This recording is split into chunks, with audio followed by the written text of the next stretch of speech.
Hey guys, this is Brandon from BackdoorGaming.net, and today I'm going to be giving you my loose impression of a small indie game called Crimzon Clover. It's a shoot 'em up, or shmup for short, that is small in size but big in recognition as it quickly became one of the best shoot 'em ups to come out in recent years. It's a bullet hell game that was developed by Yatsubane and originally released on the Windows platform back in 2011. But a complete and updated version was released in June of last year on Steam, and it's referred to as a Crimzon Clover World Ignition. Unlike previous releases of the game, which received incremental updates, this is the game in its entirety. So the first thing I want to kind of go over are the menu controls, because if you just kind of press enter at the beginning of the game, it's really not going to log you in as a player. And while that may not make any sense, what will make sense are the fact that your directional keys probably won't work. So once you hit R, the main thing you want to kind of go over first are your settings. Specifically the key settings and your keyboard settings if that's what you're going to be using rather than going over and using a controller. Here you can kind of configure how you want your controls to be set up. Mine's pretty typical: up for up, down for down, left for left, right for right, and then I have my Q mapped out to shot, W lock, E brake, and R for pause. And I can't remember if these are the default settings, but I do remember specifically setting these up so that they kind of fell in line with MOBA or MMO style gameplay, because that's kind of what I'm used to playing typically. Coming back, another cool thing that we can kind of change in the screen settings is the rotation. So if you have a monitor that supports or that you can kind of twist and rotate so that you can have a vertical display, this game actually supports that, which is really cool. And something you really kind of expect from a top-down scrolling shooter like this. The other thing is, if you've probably played this game before, you'll notice that the game automatically starts you off, at least for me, in a Windows version. And so I had to kind of come in and change the mode to full screen. And the full screen resolution is different than the actual game resolution. The game resolution, if I remember correctly, yes, this is as high as it gets. It gets no higher than 1280 by 768. And the full screen resolution doesn't get any higher than the 1920 by 1080 for myself, because I'm on a 1080p screen. But it's capped out at 60 Hz, which is a little bit unfortunate because I have a 144 Hz monitor, and a game like this would definitely benefit from being able to use higher frame rate. Going back, everything else is pretty much the same. The sound settings, one cool thing is you can change the music for each stage. And as you can kind of see here, spoilers ahead, but there's 5 stages to the game. Coming back, starting off the game, you'll be presented with the option of choosing Novice or choosing Arcade mode. Novice mode lets you continue as many times as you need to actually complete the game. And there's 2 modes for that. There's Original mode, which is just the game itself, and it's pretty much normal. Bullet density is normal. Bullet speed's normal, and difficulty is right smack dab in the middle. You do have another optional level or optional mode that you can play, which is boost mode, and this one's a little bit cool because it dynamically shifts to your skill level. So if the game realizes that you're having too easy of a time with it, what it actually goes and does is it increases bullet speed or it increases bullet density to kind of shake things up a little bit for you. The coolest thing about this mode is that once you hit break mode lasts as long as you can live. So if you can live in break mode for the entire game, then you have it for the entire game, which is awesome because break mode just causes nothing but death and destruction for your enemies, which is fun to watch. Arcade mode is pretty much what you would expect, and I haven't actually gone through and played through the different modes that much, but suffice to say, you get 1 life, and I'm really bad at this game, so I really wouldn't even be able to make it past stage 2 under those conditions. So we're going to go ahead and start up in Novice mode. And we're going to play in Original mode just to kind of get an idea of what the game is like. We do have a few different types of ships that we can kind of play around with. The biggest stats that differentiate them are speed and attack width. And to be honest with you, it's really just speed, because attack width is not that big of a deal, I've noticed. Type 1 is basically your par for the course ship. That's the attack radius. And to be honest with you, the faster ship the attack width is maybe 20% less than what you just saw. Alrighty, skipping over the tutorial, all you really need to know is that everything on the screen except for you really needs to die in order for you to progress. So as long as you have that concept down, then you are ready to go. Alrighty. So stage 1 is just the ocean. There's a couple of bad guys in here, but that's pretty much it. Nothing but water. But to be honest with you, stage 1 is really nothing more than kind of like a glorified tutorial mission, because most of the enemies on here don't even fire back at you. It's really just so that you kind of get a really good sense of a feel for the ship that you're playing with, and can kind of get a feel of the game itself.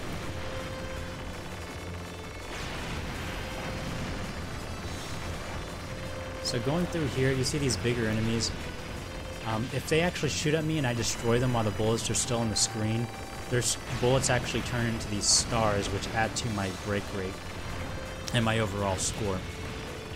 So it's a good idea to kind of have those on screen so you can kind of collect those and build your score up, because that's really the ultimate point of the game, is to get as large a high score as you possibly can. The other thing I want to show you is that lock-on mode that I didn't really get a chance to go over in the controls. Again, that's mapped out to W for me, but if I hit this, you'll notice that I'm locking on to enemies. And if I hit and hold that, it'll lock on to different parts of the enemy. And when I release that, it actually shoots kind of those automatic lasers. And that's really cool because it allows me to attack things that I'm not really focused in on. But the other cool part about it is that it changes my attack width to focus in on specific enemies that I want to. And for just normal gameplay reasons, that's not really that big of a deal, but when you're fighting a boss and you're trying to shoot for critical parts to do maximum damage, then it becomes pretty integral. So here we can see kind of that there's a lot of enemies on screen. Bullet density is pretty much non-existent still, but this is basically just kind of showing you what you're in for in kind of the later stages here. And then we have the warning screen to let us know that we are on to boss number 1. Each stage has one boss. Well, the first stage has one boss. Every other stage has 2 bosses. One mid-boss and one final boss.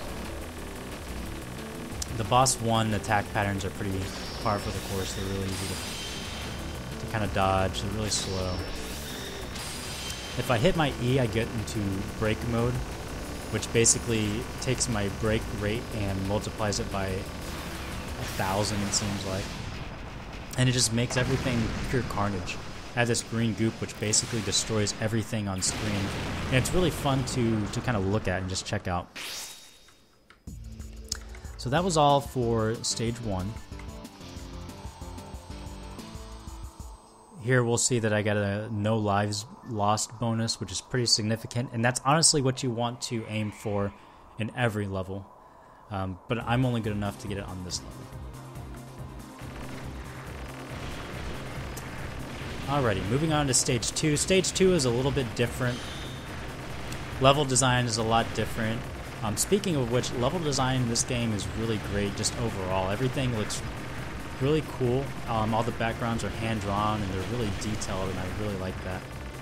I'm definitely saying really a lot, but it's a really cool game. Level design, though, can get pretty crazy. Again, especially in the later stages when the bullet density is so crazy that you can barely keep track of your ship. Level design really doesn't help out that too much. You'll have all these different lights kind of going off and basically confusing you.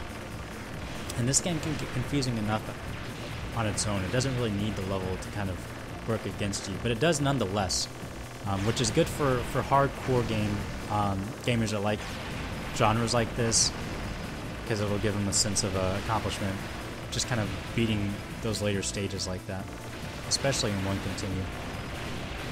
So here in stage 2, we see the bullet density is a little bit bigger, or I guess a little bit heavier, and we have more enemies on screen. The other cool thing is that you get to see that no 2 stages really have the same enemy types, and you're really not going to see the same enemies again once you kind of get past it. And this is our mid-stage boss. These guys are relatively easy kind of starting off, but in the later stages are pretty much just as difficult as any level bosses. The main thing that you want to make sure that you're taking away from is that once you destroy these guys, the level doesn't stop, it doesn't pause, it just keeps going. So don't sit around. Make sure that as soon as you destroy these guys, you're not immediately shooting for the little power-up carousel, you're just kind of hanging out and just reacting to whatever's going to happen next. Like these kamikaze pilots that are kind of trying to run their ships into me. So that little power-up carousel that you get at the end of each boss, that's the only power-ups that really kind of exist in the game. The game is balanced around this break rate and the braking meter. It wants you to use brake mode as your power-up, and you really don't need any kind of power-ups because the game is just, like I said, it's not designed for them. It's designed to use what it has, and what it has is cooler than any power-up mode that I've played. As far as shoot 'em ups goes, anyway. So here we see a little bit more intricate bullet patterns. Speaking a little bit too soon, but they're still not that crazy. I'm just really bad at playing and talking at the same time. Okay, so here we are at boss number 2. I'm really bad against this one in particular, so hopefully I don't get owned too hard.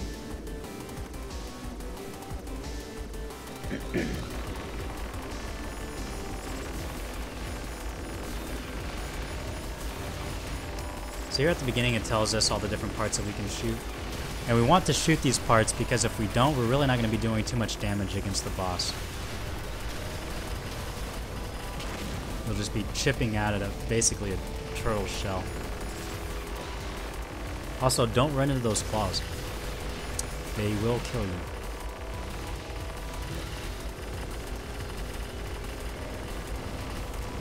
Alright, so here I'm trying to be a defensive driver, and I'm trying to highlight my way through, especially here.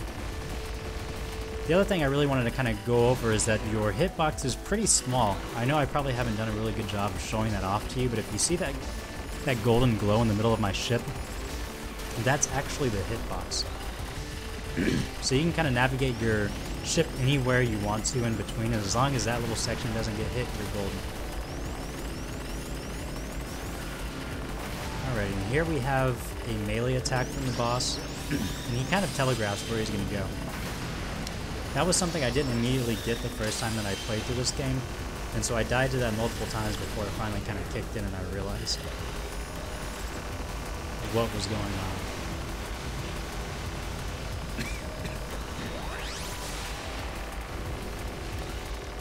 And here I'm going to be using brake mode to hopefully destroy everything I possibly can.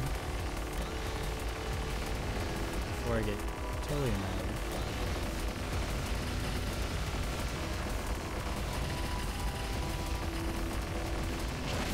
The main thing here is you don't want to trap yourself in a corner like I'm trying to do right now. Or be caught out in the open. Okay, so that was boss 2.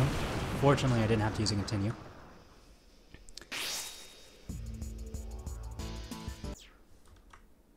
Alright, and that was the end of stage 2.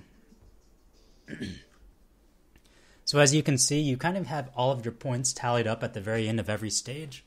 And like I said, every stage has 2 bosses to them.